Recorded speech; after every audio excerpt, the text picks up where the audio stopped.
साथियों, बेटियों ने नारी की शक्ति की बात की और इस देश में नारियों को पूजा जाता है। विषमता सब जगह होती है, लेकिन सम्मान में भारत की संस्कृति है जहाँ बेटियों को शक्ति के स्वरूपा के रूप में, देवी के रूप में पूजा जाता है। और अगर उनकी कविता आपको पसंद आई है, जोरदार तालियों से विदा करिएगा। और मैं अगले कवि को बुलाता हूँ। हमारे बीच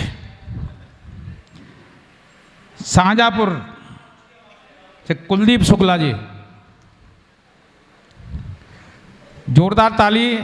भाई हास्य के कवि हैं। समस्त वरिष्ठ कवियों को और अतिथियों को प्रणाम करता हूँ। उपस्थित सभी अन्य सभी कवियों को 2 बार प्रणाम करता हूँ। कवियत्रियों को 3 बार प्रणाम करता हूँ। और इससे ज़्यादा मक्खन में लगा भी नहीं सकता,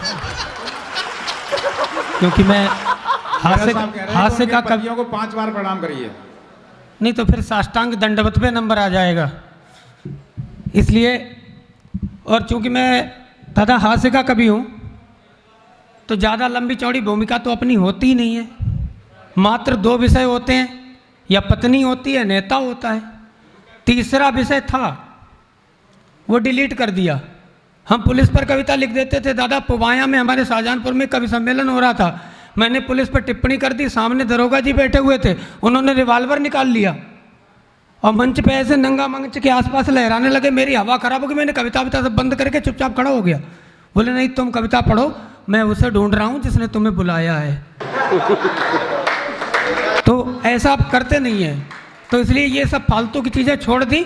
सिर्फ पत्नी पर बात करूँगा और किसी पर बात ही नहीं करूँगा, क्योंकि अभी बहन ने नारी शक्ति पर पता नहीं कितना कितना बोल दिया, नारी को कहाँ से कहाँ पहुँचा दिया। वास्तव में कहा जाता है हमारे देश में दादा कि यत्र नार्यस्तु पूज्यन्ते रमन्ते तत्र देवता, लेकिन वही नारी जिसको हम शक्ति स्वरूपा करके पूछते हैं, जब वो पत्नी स्वरूप में आती फिर वो क्या करती है, वो मैं बताऊंगा। कि हमारे घर में भी एक आदत पत्नी है। तो एक दिन मैंने दादा एक श्रृंगार का मुक्तक लिख डाला। मुक्तक लिखा कि नहीं परवाह दुनिया की, ये खुले आम लिखा है। तुम्हारी शरबती आँखों को हमने जाम लिखा है। और मेरा दिल चीर कर देखो, यकीन ना हो अगर तुमको, वहीं कोने में देखोगे तुम्हारा नाम लिखा है। भाई साहब, मैंने मुक्तक लिखा और फेसबुक पे चिपका दिया। पत्नी इतना लंबा छुरा लेकर के आ गई, बोली पहले दिखाओ नाम किसका लिखा है। अब बड़ी मुश्किल से जान बचाई। तो वो काम अपन नहीं करते हैं अब, कि हाथ से लिखने से बेहतर, श्रृंगार लिखने से बेहतर अपने हाथ से पे आ जाओ। पिछली बार मैंने पढ़ा था, एक घरवाली के ऊपर पढ़ी थी रचना, वो आप लोगों ने बहुत पसंद की, बड़ा आशीर्वाद मिला। मैं उसी के अगले हिस्से में ले जाता हूँ और अपना काव्य पाठ उसी के साथ समाप्त करता हूँ। कि आपने अमृतवाणी बहुत सुनी होंगी, पता नहीं कितने कितने सब देवी देवताओं की। आज मैं आपको विषवाणी सुनाता हूँ। वो नाम है घरवाली विषवाणी। कि जय जय कलयुग की घरवारी, तिहूँ लोक करती अंधियारी। काम काज मैं तनिक न चातुर, गृह कलेश करवे कौआतुर। और सीरियल देखन की रसिया, सीरियल देखन की रसिया, बॉलीवुड सगरो मन बसिया।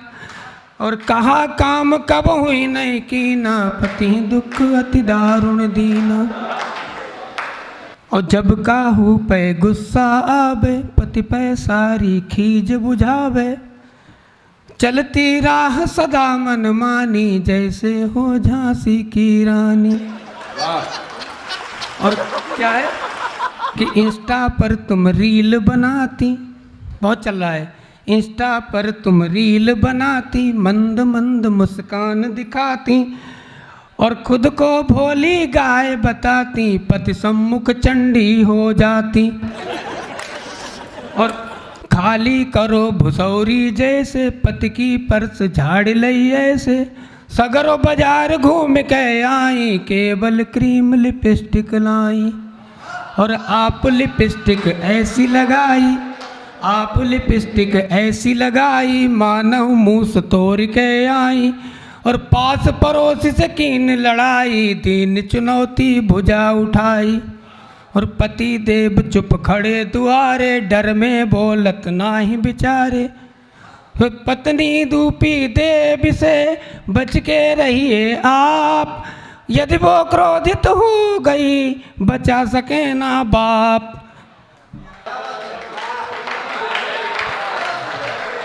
और सफल पुरुष उसका बहनोई, दुनिया में सबसे सफल पुरुष उसका बहनोई होता है।